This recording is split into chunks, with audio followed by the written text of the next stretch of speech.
repeatedly see him in jail attire. The state, the sheriff's department, and the court security director opposed the request, arguing that jail clothing assists with safety and identification. The court has balanced these competing concerns. The case has attracted extraordinary public and media attention. Images of Mr. Robinson in jail clothing are likely to circulate widely and influence prospective jurors. Given the scale of that publicity, the risk of prejudice is significant. However, Mr. Robinson's, let me see here. As previously stated, Mr. Robinson sits before this court presumed innocent, and that presumption remains unless and until each element of every offense charged against him is proved beyond a reasonable doubt. To date, this has not occurred, and the presumption of innocence remains.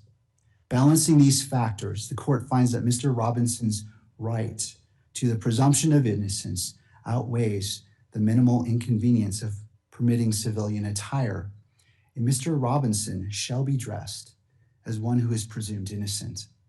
Accordingly, the defendant's request to appear in civilian clothing for all pretrial proceedings is granted. Defense counsel is directed to coordinate with the jail to ensure that this order is implemented, and the court further orders that if the clothing be provided 72 hours prior to any hearing.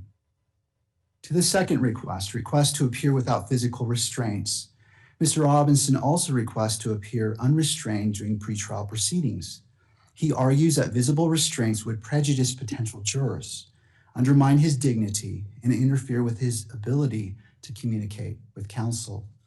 Rule 3-14 sub 9C of the Utah Rules of Judicial Administration requires that all in-custody defendants be restrained unless otherwise ordered by the court.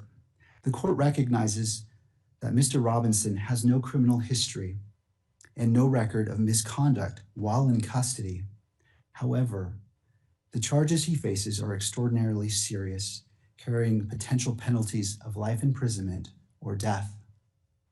The safety of Mr. Robinson, the attorneys, court staff, and the public must remain the court's highest priority. The emotional nature of these proceedings also raise the risk of disruption. Given these factors, the defendant's request to appear without restraints is denied. The court directs the sheriff's department to conduct an individualized assessment and use the least restrictive restraints necessary to maintain safety. If those restraints impede the defendant's ability to communicate with counsel or take notes, counsel may renew the motion. I wish now to also address the decorum and media restrictions. To mitigate any potential prejudice, the court will amend its standing decorum order. The media will be prohibited from photographing or visually recording Mr. Robinson's restraints and from photographing or recording him while entering, exiting, or standing in the courtroom. In making this amendment, the court has considered the factors in Rule 4-401.01 sub 2. This is a high-profile case with strong public interest. Restricting the recording of restraints strikes the proper balance between Mr. Robinson's right to a fair proceeding and the public's right to access and transparency. In conclusion, the court orders as follows. Defendant's motion to strike the sheriff's response is granted. Defendant's motion to appear in civilian clothing is granted. Defendant's motion to appear without restraints is denied. The standing decorum order will be amended to prohibit any visual recording or photography of the defendant's restraints or of the defendant entering or exiting the courtroom. This constitutes the order of the court, and a written order and ruling will be published shortly. Both defense and prosecution have stipulated to vacate the October 30th hearing. Additional time is needed to complete discovery and to file motions addressing whether non-evidentiary hearings should be conducted virtually, whether to impose any blanket restrictions on cameras in the courtroom, and any other motions that may arise.